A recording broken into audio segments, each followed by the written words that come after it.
The dominance of Detroit's Big Three is now over as Asian automakers are seizing the throne.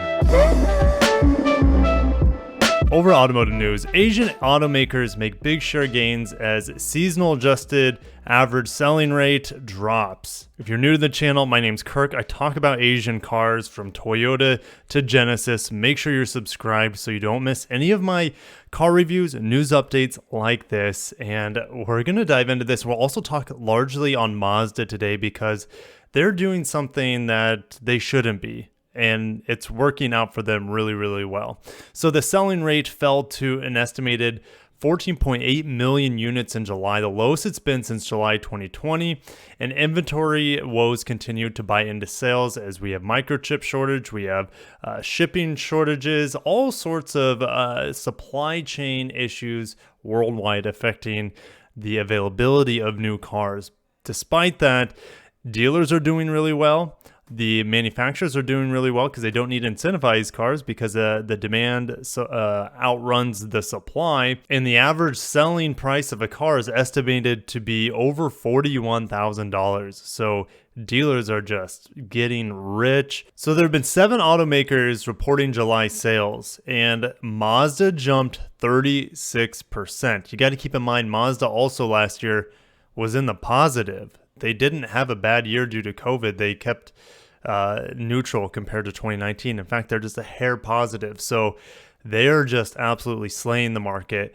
Toyota slaying the market, 33% up. Hyundai and Kia up about 30%. Volvo had a really good year last year as well, up about 20%. And Honda is not so great compared to the other ones, but they're still up 8%. Meanwhile, Subaru slipped to 2.6%, and Ford Motor Co. plummeted 32% in July. It's largely because they cannot produce their F-150s. There's just, they don't have the parts for them. And Ford is now behind Honda in terms of total market share this year. You can see the sales for the entire automotive industry per month, and you can see in July just under 15 million. And I mean, back in April, man, it peaked at over 18 million. It's still not where they want to be. 18 million, they want to be higher than that. But yeah, due to the supply shortages, we're well off the mark. And yeah, the dealerships are happy, like I mentioned. Now, Toyota's sales in the US trailed Ford's in July of 2020 by just over 5,000 units. But last month was a far different tale, with Toyota nearly doubling Ford's sales, 225,000 to 119,000 essentially. What in the world? Ford has just completely dropped the ball. They have not built their supply chain to be able to handle any sort of instability, and now they are facing the repercussions and not being able to sell units, not being able to make enough money. And yeah, that's just what happens when you don't do things the right way. Now, the market share for the Detroit Three, Ford, General Motors, Stellantis, in July, they collectively dropped 7.2 percentage points from the same period last year to 37.4%. Ford suffered the worst year-over-year decline, losing 5 points of share as ongoing production woes hamstrung inventories, while General Motors and Stellantis each lost more than a point because of the same issues. Ford is just doing worse than everyone else. And in terms of the Asian automakers, it really just seems to be that Subaru is suffering the most. And then if we look at the Asian automakers, they've accounted for 52.5% of the US market. They have the majority of the market when you combine Toyota with their 17.5% share, picking up almost 4 percentage points and opened up a lead on General Motors. The first time that's ever happened that Toyota has passed General Motors in terms of market share here in the United States. And General Motors' share was 15.3% versus Toyota 17.5%. Hyundai and Kia is just growing so fast. They edged out Stellantis, that includes Ram and Dodge, to claim the number 3 spot at 11.1%, while Honda topped Ford to grab 5th place. Holy smokes. European automakers have also picked up share in July, just adding a marginal 0.6% percentage points to hit about 10% of the market. So Europeans are doing okay. Asians are thriving, growing, taking over the industry, and then the big three are fading as they just can't produce enough vehicles. Now, at the beginning, I talked about the average selling price. So we're just going to touch on that real quick. Falling incentives and lower inventories are driving new vehicle transaction prices higher, padding dealer profits. The average transaction price last month was expected to reach an all-time high of $41,044, or 17% higher than July of 2020. Do you think people are making 17% more money? Absolutely not, but they're happy to pay ridiculous amounts of money for new vehicles. And meanwhile, average incentives have plummeted to just $2,065, down from $4,235 in July 2020 and $4,069 in July 2019. So, but they're okay with keeping an extra $2,000 in their pockets compared to what they're used to spending on incentives. But we're going to head over to Mazda. They've provided individual sales for their vehicles. So we're going to dive into this and have some fun with it, because Mazda is just breaking the industry. They're a small, very, very small automaker from Japan. They've had a crazy history, tie-ins with Ford, and now they're on their own. And Mazda has some good mojo going for them. In July, they reported sales of 32,739 vehicles, an increase of 36% compared to last year. And the year-to-date sales totaled 221,000 units, almost 222,000 units, an increase of 45.1% compared to the same time last year. Now, if we go to last year, Mazda total sales statistics by year, they're up almost 0.2% in the pandemic year compared to 2019.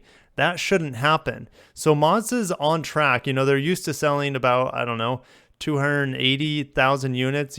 Best case scenario back in 2015, 320,000 units.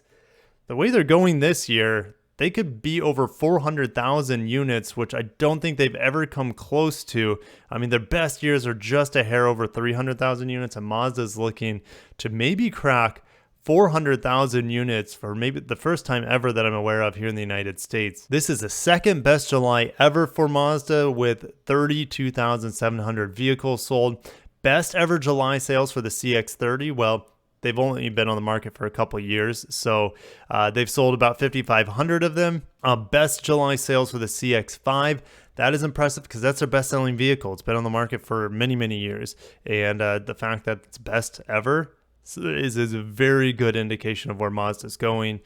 Best July sales for the CX-9. I just reviewed the CX-9 the past couple months ago, and it's a great-looking large SUV, but it has its limitations. It's definitely not the cream of the crop in that segment, but it doesn't matter because they're having record months with it. So they're doing something right to market it. And best July sales for the MX-5 since 2006, with 1,200 units sold. CPO sales achieved its best July ever with 6,700 units sold. And here we are looking at the chart for Mazda sales. And I really want to focus on year over year change because, like I said, last year they had a good year. They weathered the crazy year that we had perfectly. So this column right here, the year over year change, the only thing in red is the CX-3, and that vehicle's been canceled. Even the other vehicle has been canceled. The Mazda 6 is up 27%. People are like, okay, well, it's canceled. There's probably decent incentives on it, as Mazda probably wants to get rid of the stock. But yeah, this is the last year of the Mazda 6, and it's having a hell of a year, up almost 30%.